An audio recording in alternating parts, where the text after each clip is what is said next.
voudrais vous dire comme introduction, j'ai bien conscience d'être par moments éloigné de vos préoccupations, mais ce que j'ai entendu ce matin, l'ouverture de vos travaux, me donne à penser que ce que vous faites a un rôle tout à fait dans le sens de ce que j'ai essayé d'expliquer.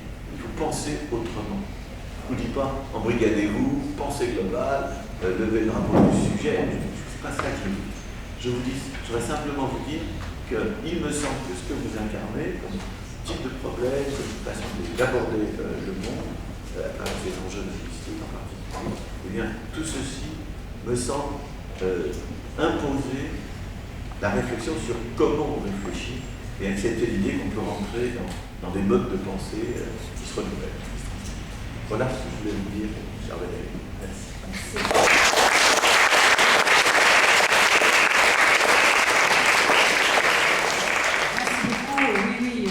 Toutes les questions que vous avez abordées sont essentielles pour nous. Je pense qu'on aura à débattre, mais la question de la subjectivation, donc désubjectivation, évidemment, ces processus sont importants pour nous enseignement, mais aussi cette question de la variation d'échelle qui est tellement importante pour nous entre l'apprenant et puis les institutions, etc., et les contenus d'enseignement. Donc non, tout à fait, je pense. On a un petit peu de temps.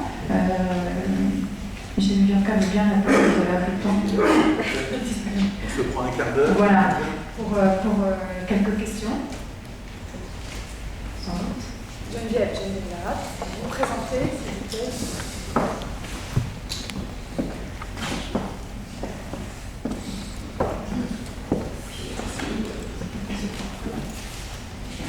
Je m'appelle Geneviève Larat, je travaille à l'Institut national des langues et civilisations orientales. Vous allez comprendre pourquoi c'est nécessaire de le préciser. Je voudrais vous remercier pour votre intervention, puisque moi-même j'essaie depuis de longues années de travailler dans l'articulation entre l'enseignement des langues et les sciences sociales.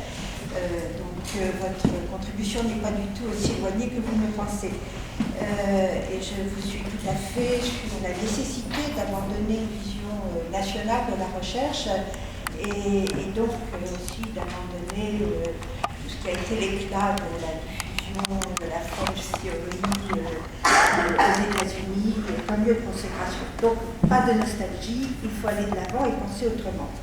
Donc, c'est dans ce cadre-là que j'aurais deux questions à vous poser.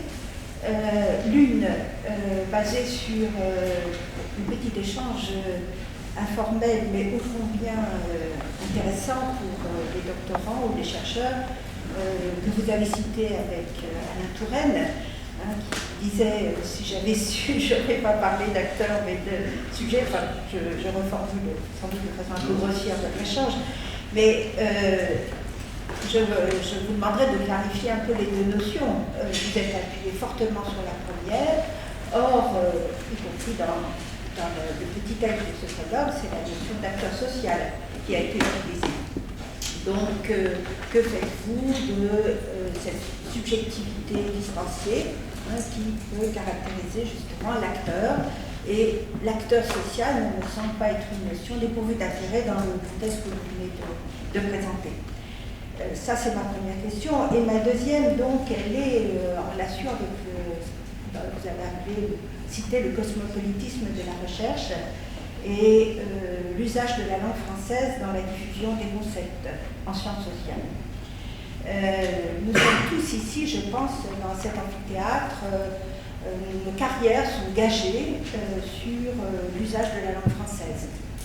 Et en particulier, pas seulement pour former des gens qui parlent français, mais aussi pour diffuser une vision française de l'enseignement du français, qui jusque maintenant était en quelque sorte dans une hiérarchie symbolique la plus adéquate. Or, cette hiérarchie est en train d'être largement bousculée. N'ayons pas de nostalgie si elle sert justement à la dynamique de la pensée et à d'autres formes de rayonnement des concepts.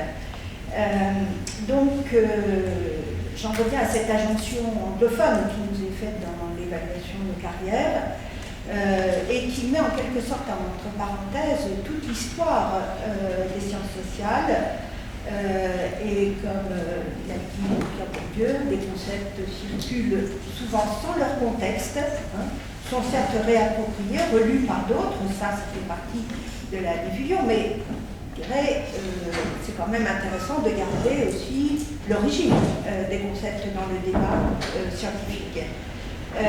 Alors je reprends l'articulation avec le terme de sujet que vous avez bien développé. Comment apparaît-il dans le monde asiatique? Comment est-il traduit dans les différentes langues? Alors que nous sommes dans un univers, dans des sociétés où le sujet n'a absolument pas du tout la même place que dans les nôtres. Voilà, c'est un peu comment situer, si vous voulez, le rôle de la diffusion en français, dans la langue française, des concepts en sciences sociales dans un horizon très cosmopolite.